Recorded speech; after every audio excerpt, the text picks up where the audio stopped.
আ controversial decision, একটি বিতর্কিত সিদ্ধান্ত। Can an accountable government take such action without public explanation? একটি জবাবদিহিতামূলক সরকার এই ধরনের ব্যবস্থা বা এই ধরনের পদক্ষেপ জনগণের সমর্থন ছাড়া নিতে পারে? লক্ষ্য করুন, অ্যান অ্যাকাউন্টেবল গভর্নমেন্ট, জবাবদিহিতামূলক সরকার। ঠিক, এই যে ক্যান এখানে ব্যবহার হয়েছে আর টেক এখানে যেহেতু প্রশ্ন করা হয়েছে এই জন্য ক্যান টেক নিতে পারে, সাস অ্যাকশন এই ধরনের পদক্ষেপ উইদাউট পাবলিক এক্সপ্লানেশন, জনগণের সম্মতি ছাড়া বা জনগণের সামনে ব্যাখ্যা প্রদান করা ছাড়া। আমরা একসাথে একটু দেখার চেষ্টা করি। লক্ষ্য করুন, খুব সম্প্রতি ঘটে যাওয়া আমাদের বাংলাদেশ ব্যাংকের গভর্নর পরিবর্তনকে কেন্দ্র করে যেই সমালোচনা, আলোচনা, বিতর্ক তৈরি হয়েছে, সেই বিষয়ের উপরই আজকে আমাদের সম্পাদকীয়। চলুন আমরাও দেখার চেষ্টা করি যে আসলে কি বলা আছে। ক্রিটিক্যাল ডিসিশন, গুরুত্বপূর্ণ বা আমরা বলতে পারি আলোচিত বা যেই ব্যাপারগুলো খুব বেশি সংবেদনশীল বা সংকটাপূর্ণ, যেই সিদ্ধান্ত আর ইউজুয়ালি জাজ, এগুলোকে মূল্যায়ন করা হয় বা বিচার করা হয় বাই থ্রি থিংস, তিনটি বিষয় দ্বারা। এরপরে এখানে একটি ক্লোন দিয়ে বলা হয়েছে দে আর ম্যারিড, তাদের যে যোগ্যতা বা গুণাগুণ বা গুণ, মেথড পদ্ধতি, এবং আমরা বলতে পারি অর্থ অথবা যেই গুরুত্ব বা তাৎপর্য, এই তিনটার ভিত্তিতে দেখা হয়। দেখুন এখানে একটা দারুণ ব্যাপার আছে। আমরা চাইলে এই জাতীয় বাক্য নিজেরাও লিখতে পারি। কেমন? এখানে মূলত এই কলন ব্যবহারের পরে একটা লিস্ট দেয়া হয়েছে। তার মানে এখানে এই কলনের পরিবর্তে লেখক চাইলেই ইনক্লুডিং ব্যবহার করতে পারতো, যেমন বা সাস অ্যাজ ব্যবহার করতে পারতো, অথবা ফর এক্সাম্পল ব্যবহার করতে পারতো। কিন্তু তা না করে জাস্ট কলন দিয়ে এরপরে এই লিস্টটা প্রদান করা হয়েছে, এই তিনটা ব্যাপারকে নির্দেশ করেছে। আবারও চাইলে এরকমও করা যাইতো যে ধরুন এখানে দ্যাট ব্যবহার করে আমি এই থ্রি থিংসকে বোঝাচ্ছি, তারপরে আর দিয়ে বলে দিলাম যে দে আর ম্যারিড, মেথড ও মিনিং ও সিগনিফিকেন্স। আচ্ছা, ঠিক এইরকম ভাবে আপনি একটি বাক্য লিখতে পারেন। আমি মুখে বলে দিচ্ছি, আপনি এটা লিখে দিবেন। যেমন ধরেন, বাংলাদেশের রাজনৈতিক প্রেক্ষাপটে অনেক সমস্যা আছে। তারপরে আপনি এই যে কলনটা ব্যবহার করবেন, তারপরে ১টা, ২টা, ৩টা, অন্তত ৩ থেকে ৪টা সমস্যা আপনি এখানে উল্লেখ করবেন। তবে শেষের যে সমস্যাটা দিবেন, তার পূর্বে অ্যান্ড কমা যুক্ত করে ব্যবহার করবেন। আশা করছি বোঝাতে পেরেছি। আচ্ছা, ইতিমধ্যে আমি বাড়ির কাজ দিয়ে দিয়েছি। চলুন এখন আমরা পরবর্তী দেখার চেষ্টা করি। ও হ্যাঁ, আমরা একসাথে একটু দেখি যে এই যে গুরুত্বপূর্ণ সিদ্ধান্তগুলো সাধারণত ৩ টি বিষয়ের উপর ভিত্তি করে বিবেচনায় নেওয়া হয়। তাদের যোগ্যতা, পদ্ধতি এবং অর্থ বা তাৎপর্য বা গুরুত্ব। আচ্ছা, পরবর্তী বাক্য, দ্য গভর্নমেন্টস ডিসিশন, সরকারের সিদ্ধান্ত to remove doctor Ahsan H Mansur, doctor Ahsan H মনসুরকে বাদ দিয়ে দেওয়ার যে সরকারের সিদ্ধান্ত। দেখুন এখানে ইনফিনিটিভ আকারে বসলেও মূলত এই জায়গায় পুরো অংশটা কিন্তু সাবজেক্টের মতো করে কাজ করছে, এই পুরো অংশটা। এখন আমি যদি আপনাকে জিজ্ঞাসা করি এখানে হেড ওয়ার্ড কোনটি? আচ্ছা, আমার নিয়মিত ভিডিও যারা দেখেন তারা কিন্তু ভালোই জানেন হেড ওয়ার্ড আসলে কোনটি। কারণ এই বাক্যে প্রধান ভার্ব হচ্ছে এই, সিঙ্গুলার। তাহলে কোন সাবজেক্ট অনুযায়ী এখানে এই ভার্ব সিঙ্গুলার ব্যবহার হলো? নিঃসন্দেহে এই ডিসিশন। আর ডিসিশনটা কার? এটা হচ্ছে সরকারের। আর ডিসিশনটা কি?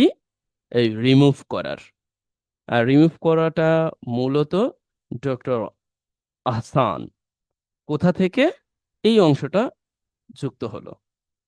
তার মানে হেড ওয়ার্ড হচ্ছে এই ডিসিশন, ডিসিশনই হচ্ছে সাবজেক্ট। আর এই অনুযায়ী যেহেতু ডিসিশন সিঙ্গুলার আর ভার্বটি হলো সিঙ্গুলার। এখন এখানে বলা হয়েছে এই যে যে সরকারের সিদ্ধান্ত ডক্টর এহসানকে তার বাংলাদেশ ব্যাংকের পদ থেকে বাদ দিয়ে দেওয়া, এটা ব্যর্থ হয়েছে। ফেইলড, ব্যর্থ হওয়া অর্থে ব্যর্থ হয়েছে। ইন অল থ্রি অ্যাসপেক্টস, এই যে যে তিনটা অ্যাসপেক্ট এখানে, মানে গুণাগুণ বা তিনটা যে থিংস, এই যে তিনটা থিংস এর ক্ষেত্রেই এরকম জোর দিতে গিয়ে অল থ্রি অ্যাসপেক্টস, এই তিনটা দিক থেকেই, এই তিনটা যে ডাইমেনশন, এই তিনটা দিক থেকেই মূলত সরকারের এই সিদ্ধান্ত ব্যর্থ হয়েছে। আচ্ছা, চলুন আমরা একটু একসাথে দেখি। আমরা এখান থেকে যে ব্যাপারটি নিতে পারি তা হলো, চাইলে যে আমরা অনেক বড় করে সাবজেক্ট লিখতে পারি, যদিও এখানে মূল সাবজেক্ট হচ্ছে ডিসিশন, কিন্তু অ্যাপোস্ট্রোফি যুক্ত করে পূর্বে একটা অংশ, তারপরে ইনফিনিটিভ যুক্ত করে আরো কিছু অংশ, আবারও প্রিপোজিশন যুক্ত করে আরো কিছু অংশ, এগুলো এই বাক্যের প্রয়োজনেই ধাপে ধাপে চলে এসেছে। আমরা যারা এই ব্যাপারগুলোকে উপলব্ধি করি, চেষ্টা করি, বুঝি, তাদের কাছে অনুরোধ থাকবে অনুরূপ বাক্য তৈরি করবেন অ্যাজ পসিবল। আচ্ছা, চলুন পরবর্তী বাক্যটি আমরা লক্ষ্য করি। Since the news Brock on Wednesday, যখন থেকে ওয়েডনেসডেতে এই সংবাদটি ছড়িয়ে পড়ল। দেখুন, এই অংশটা কিন্তু লেখা আছে পাস্টে এবং সেটা সেন্স দিয়ে শুরু হয়েছে। আমরা সিন্সকে প্রিপোজিশন হিসেবে ব্যবহার করি, সিন্সকে আমরা কনজাংশন হিসেবে ব্যবহার করি, ইভেন সিন্স দেন মাঝে মধ্যে আমরা অ্যাডভার্ব হিসেবে ব্যবহার করি। এই বাক্যে মূলত কনজাংশনের মতো করে কাজ করেছে, যে এই যে ওয়েডনেসডেতে যখন এই নিউজটা ছড়িয়ে পড়লো, ব্রোক, দেখুন ব্রোক মানে ছড়িয়ে পড়া অর্থে। আপনি স্প্রেড দিতে পারতেন, বা আমরা আরো অন্য যে ভার্বগুলো আছে ব্যবহার করতে পারতাম। এরপরে দেখি there has been widespread questioning about its merit. আচ্ছা, আমরা এখান থেকে এই অংশটা দেখার চেষ্টা করি, যে ছড়িয়ে পড়ার পর থেকে ওয়াইড স্প্রেড কোয়েশ্চেনিং, এইটা মূলত প্রেজেন্ট পারফেক্টে আছে। এখানে বলা হয়েছে আসলে ইয়া তৈরি হয়েছে, আমরা বলতে পারি যে ব্যাপক প্রশ্ন উঠতেছে। দেখুন, ওয়াইড স্প্রেড কোয়েশ্চেনিং, ব্যাপক প্রশ্ন উঠেছে, has been, উঠেছে, অ্যাবাউট ইটস ম্যারিট, এটার ম্যারিট নিয়ে। এখন দেখুন, এখানে আবার একটা সেমিকোলন ব্যবহার করে বলা হয়েছে এই যে যে এটির ম্যারিট বলতে এই যে যে সিদ্ধান্তটা, এইটার ম্যারিটকে নির্দেশ করা হয়েছে। ইট ওয়াজ ক্রুড, লক্ষ্য করেছেন, আমরা কিন্তু ওই যে ক্রুড বম আছে না, যে আমরা হাত বা পেট্রোল বম যেটাই আমরা বলি না কেন, বাট এইখানে এই ক্রুড একই উচ্চারণ বা একই স্পেল হলেও অর্থটা ভিন্ন। এখানে অর্থটা দিচ্ছে যে অমার্জিত, মানে এটা আসলে তেমন ভালো হয়নি। তারপরে স্থূলাকায় বা আনডিগনিফাইড, এটা অসম্মানজনক বা মর্যাদাহীন। অ্যান্ড মবিশ, এবং এটা হলো মব তৈরি করে কাউকে কোনো কিছুতে বাধ্য করা, উচ্ছৃঙ্খল জনতা সদৃশ। ইন টার্মস অফ মেথড, মেথডের ভিত্তিতে।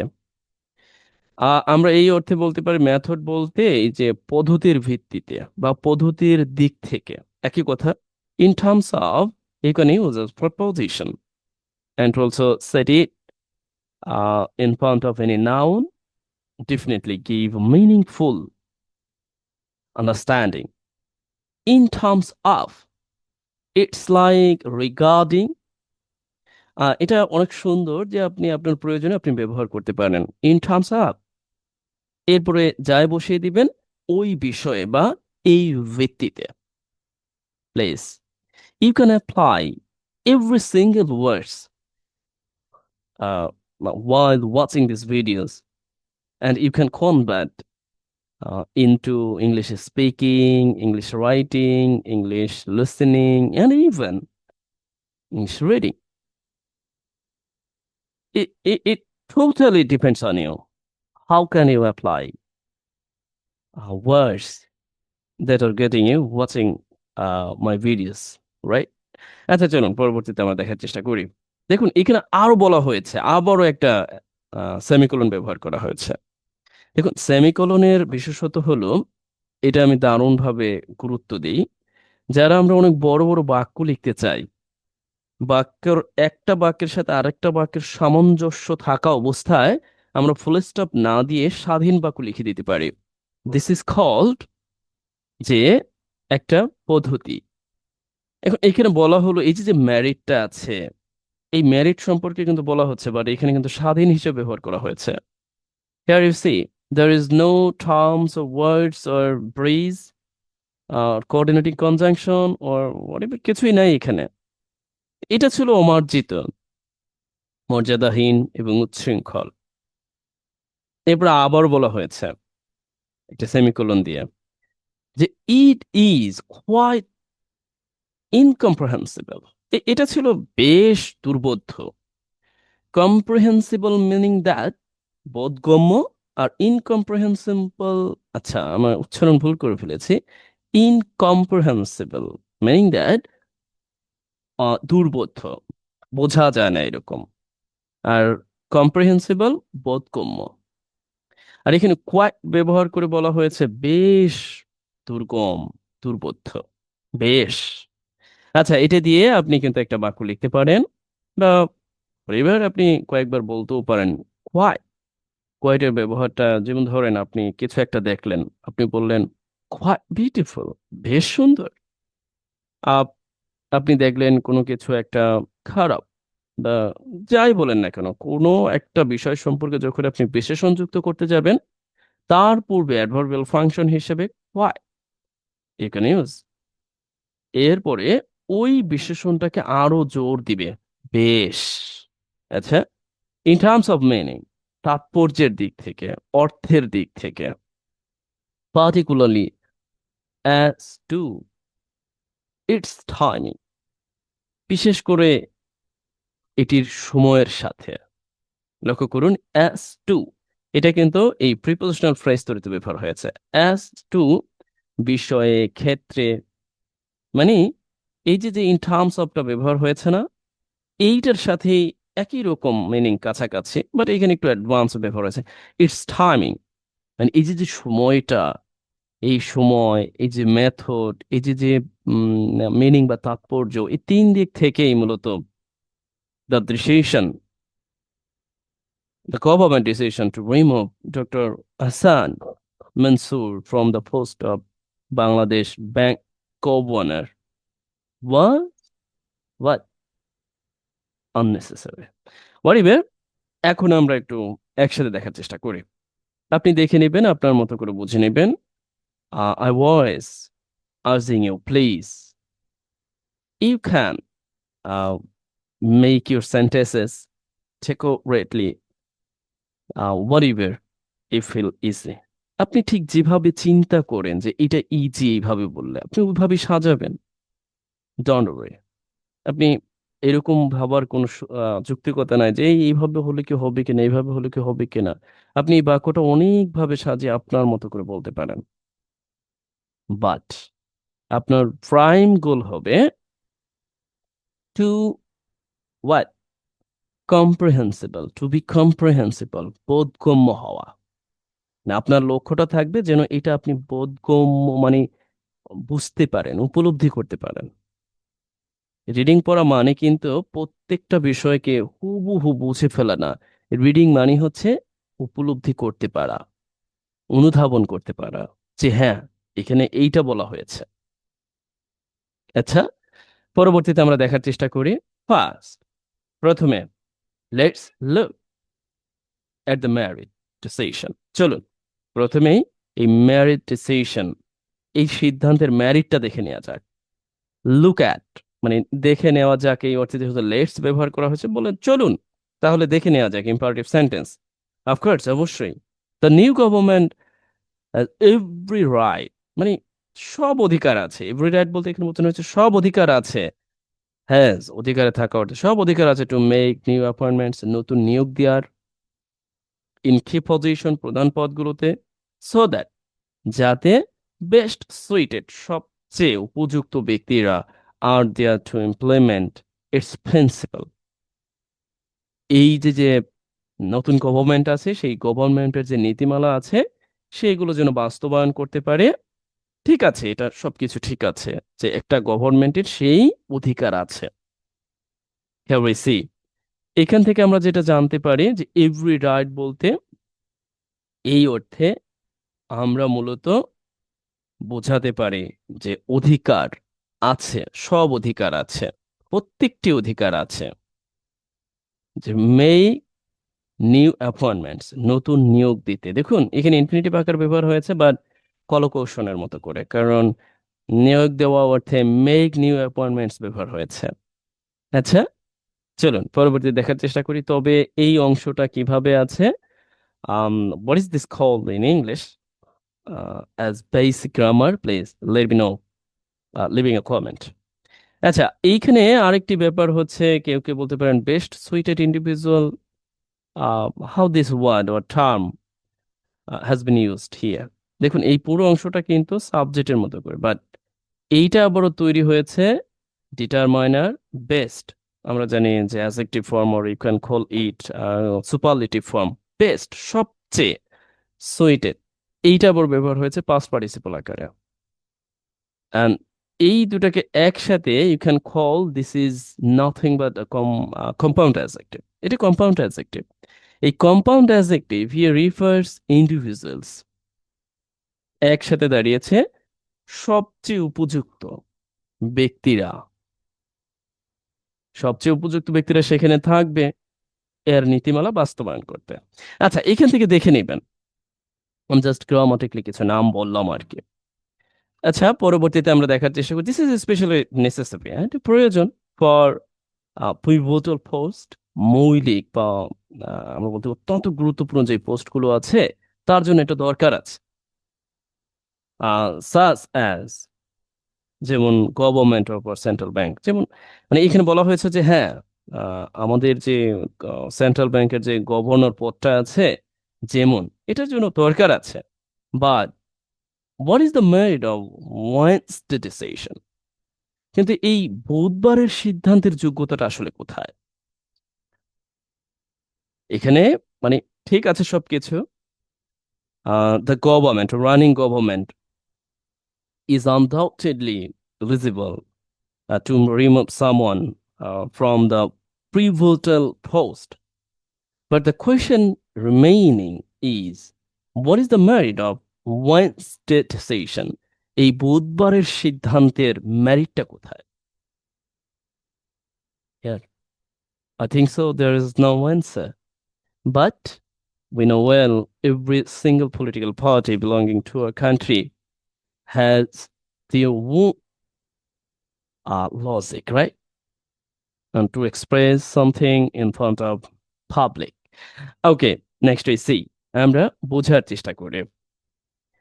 This particular position, এই নির্দিষ্ট পজিশনটা deals with the most sensitive, মানে deals with বলতে বোঝায়, মানে এই বিষয়টা মূলত সবচেয়ে সংবেদনশীল একটা সেক্টর অর্থনীতিতে। ইয়া, এটা সত্যও বটে। মানে কিছু কিছু সেক্টর আছে স্পেসিফিকলি আপনি ওই সেক্টরগুলোতে চাইলেও সরাসরি রাজনীতি থাকবে, বাট সরাসরি আপনি অনভিজ্ঞ কাউকে নিয়োগ করতে পারেন না। সেই দৃষ্টিকোণ থেকে বলা হয়েছে this particular position deals with most sensitive, সংবেদনশীল অর্থনীতির দৃষ্টিকোণ থেকে। ব্যাংকিং বলা হয়েছে স্পেসিফিকলি এই ইকোনমির নির্দিষ্ট করতে, banking which has long being plot, যেটা মূলত মানে আমাদের ব্যাংকিং সিস্টেমটাকে নির্দেশ করা হয়েছে জর্জরিত, আক্রান্ত, mismanagement, corruption, criminalism, capital flight and so on, আরো অনেক কিছু। একটা ব্যাপার লক্ষ্য করেছেন কি, এখানে দারুণ কিছু আমরা শব্দগুলির সাথে পরিচিত হচ্ছে।